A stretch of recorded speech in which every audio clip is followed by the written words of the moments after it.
Olá pessoal, queria falar para vocês aqui sobre mais alguns aspectos do livro Holocaustos Coloniais que eu acho interessantes de serem comentados, né, como eu havia prometido há 2 vídeos atrás. Um dos aspectos que eu acho que é interessante nesse livro do Mike Davis, lembrando que é um livro reeditado, ele foi lançado a primeira vez em 2001 e agora reeditado pela Veneta, né, em 2022. Então um dos aspectos que eu acho interessantes aqui é como que a ciência ela foi delineando a questão do El Niño, né? Então ele mostra que o caminho para se chegar nessa ideia, né, de que o El Niño tem essa influência sobre as monções, né, ou a falta delas ali na Ásia, né, na Índia, na China.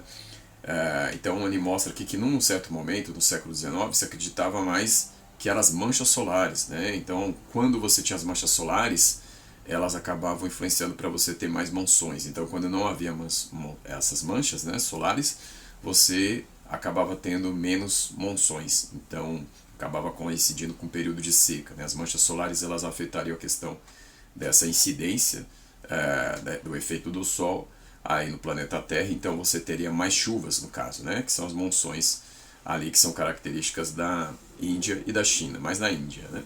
Bom, esse é um aspecto que eu acho interessante dar uma olhada. Agora, um aspecto que eu acho que chama mais atenção é a questão de como que a Inglaterra se mantinha nesse tempo. Então, todas as intempéries, como a gente falou no vídeo passado e aqui com base no livro, elas não eram a única causa da situação de pobreza que acontecia ali de descaso. Era também uma questão política, porque a Índia e a China estavam sendo muito exploradas, então a política acabava se desviando para satisfazer os interesses de exportações, né, de produtos ali como trigo, algodão, e a subsistência das pessoas acabava ficando muito prejudicada porque os governos locais não tinham muita força para fazer as suas obras e muitas vezes até suas elites locais foram corrompidas por esse sistema. Então o que é interessante mostrar aqui é que a Inglaterra, no final das contas, ela usava a China para se manter superavitária. Então a Inglaterra ela estava sofrendo a competição na época de países como a Alemanha, os Estados Unidos, o Japão, e suas indústrias, seus produtos estavam ficando atrasados, obsoletos. E também havia uma crise, que era a crise de 1873, que afetava todos os países mais ricos. E aí o que acontece? A Inglaterra ela escoava esses produtos para que a Índia absorvesse. Então, maquinário, tecidos, calçados, e a Índia absorvia. Só que a Índia, para fazer essa absorção desses produtos, ela também exportava produtos, mas para quem? Para a China. Então a China segurava produtos da Índia, como por exemplo o arroz, o trigo, o ópio, o algodão. E esses produtos, eles acabavam fazendo muito ali, muita presença na China, e a China, por sua vez, não tinha para quem escoar sua produção interna. Então eles acabavam empobrecendo cada vez mais para absorver essa produção indiana, que por sua vez era o que fazia com que a Índia pudesse segurar toda a produção inglesa. Então, no final das contas, a Índia ela explorava a China. Então, a Inglaterra conseguiu colocar países vizinhos ali, né, civilizações vizinhas, uma contra a outra. Então, a Índia, que já era colônia da Inglaterra ali praticamente desde o século XVIII, desde a metade do século XVIII, acabou tendo esse papel. Então, aqui o Mike Davis cita momentos ali em que a Índia não precisou, aliás, a Inglaterra não precisou sujar as mãos, porque quem fazia ali todo o trabalho sujo do imperialismo era a própria Índia, ou seja, a sua colônia. Então ele cita aqui expedições que foram feitas ao continente africano pelo soldado formado, o exército formado sobre ali forças indianas, né? Então as forças indianas elas eram colocadas para fazer o serviço sujo para a Inglaterra. Então era como se o imperialismo não pesasse para os ingleses, né? E aí ficava uma opinião favorável à manutenção de colônias, porque dava a impressão de que não tinha custo nenhum.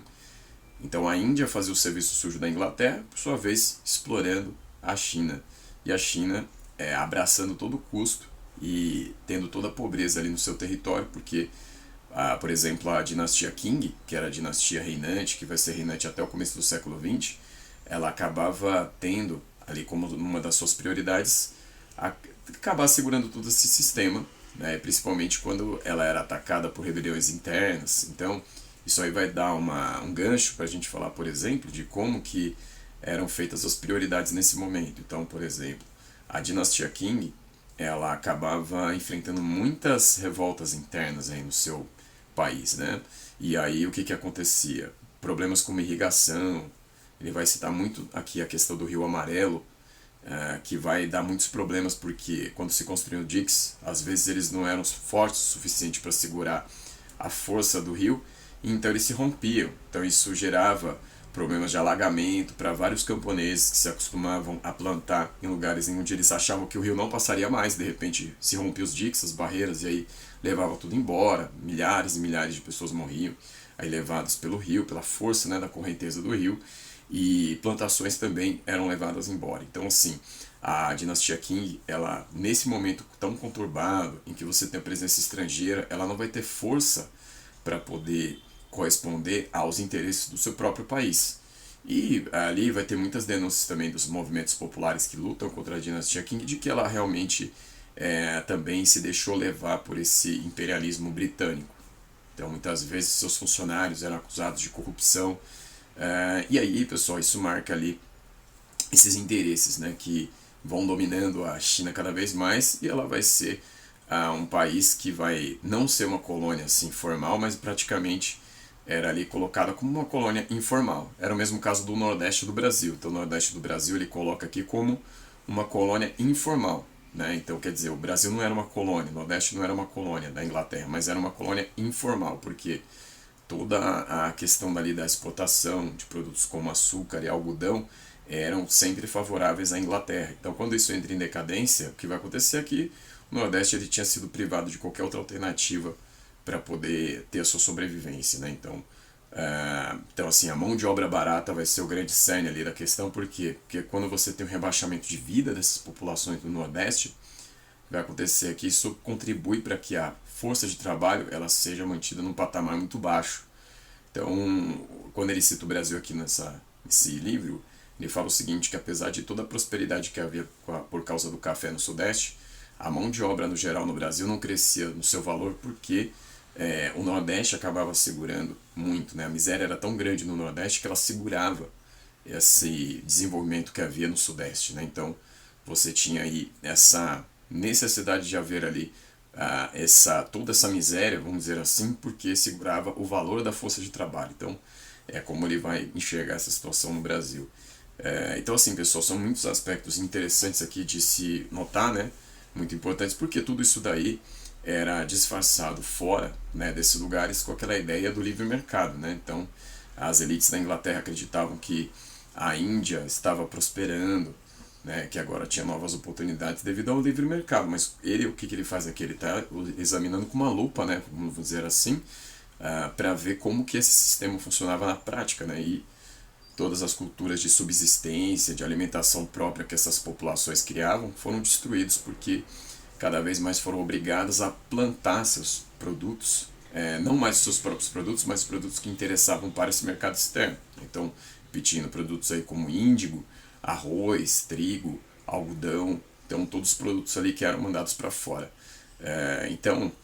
Por exemplo, o painço, ele vai dizer que era um produto muito usado para alimentação própria ali. Por exemplo, na Índia, ele vai ser deixado cada vez mais de lado, né, para que ele satisfaça esses interesses estrangeiros. Então, pessoal, acho que basicamente são esses aspectos. Assim, é um livro muito vasto, isso aqui é só um resumão mesmo, assim, de alguns pontos que eu achei mais interessantes para você ver como é que funcionava esse sistema na prática, né? Esse sistema que a Inglaterra acabava utilizando para se manter na ponta aí da competição capitalista, né? Ao custo aí da sobrevivência dessas populações pobres aí da Índia, da China e do Brasil, né? E é isso, pessoal. A gente fica por aqui. A gente volta outra hora com outro vídeo. Até mais. Obrigado.